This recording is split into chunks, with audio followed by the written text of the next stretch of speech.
The call reached me as I stood inside a glass elevator drifting upward through a city that had already forgotten who I used to be. Her number was unchanged. Some people keep their wounds polished. Others keep their blades close. I watched my image fracture across the steel panels. Older, leaner, more controlled. When I picked up, I didn't speak. She did. My name sounded foreign on her tongue, like a falsehood that had been kept alive too long. I saw you on a panel, she said. At first I didn't realize it was you, but then you smiled. I hadn't. The silence widened between us. I let it. Silence convinces people to reveal things they never planned to say. I just wanted to ask. She went on, her breathing uneven now. How did you make it? The elevator chimed. Penthouse. I ended the call without replying. My hand was calm. My heartbeat wasn't.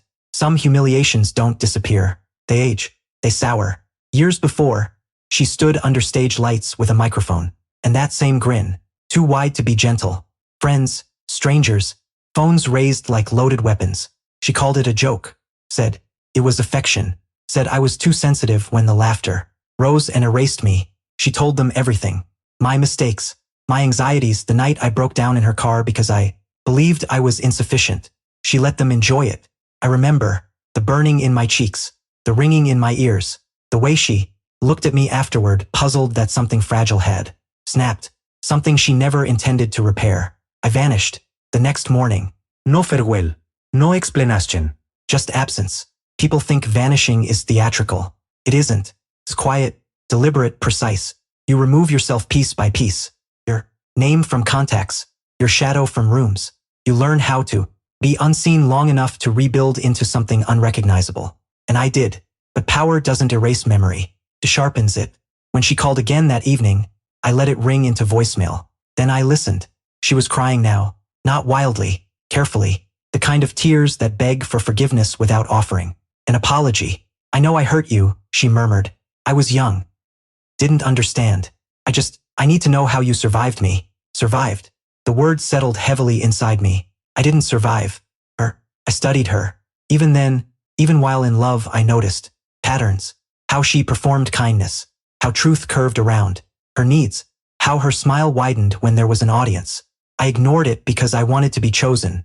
That was my first error. The second was believing humiliation was the worst thing she could do. It wasn't.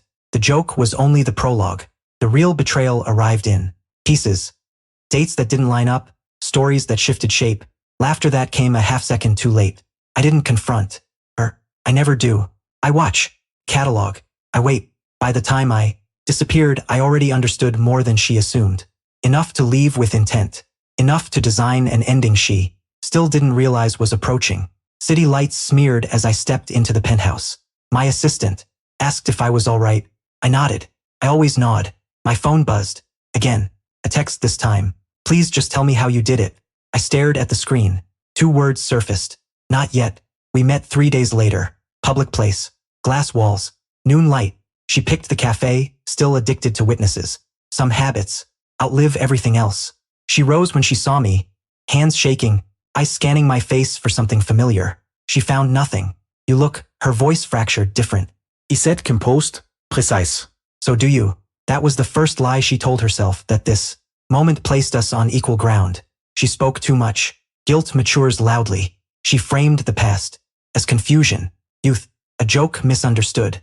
She never truly apologized. Then she asked again, how did you make it?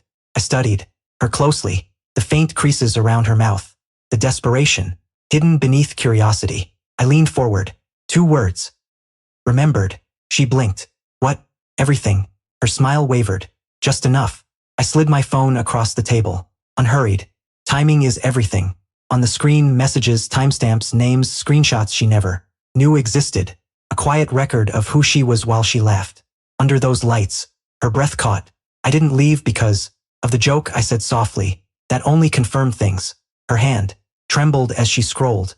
The color drained from her face. You knew? She whispered. I knew before you humiliated me, I replied. I just wanted to see how far you'd go. Tears came then.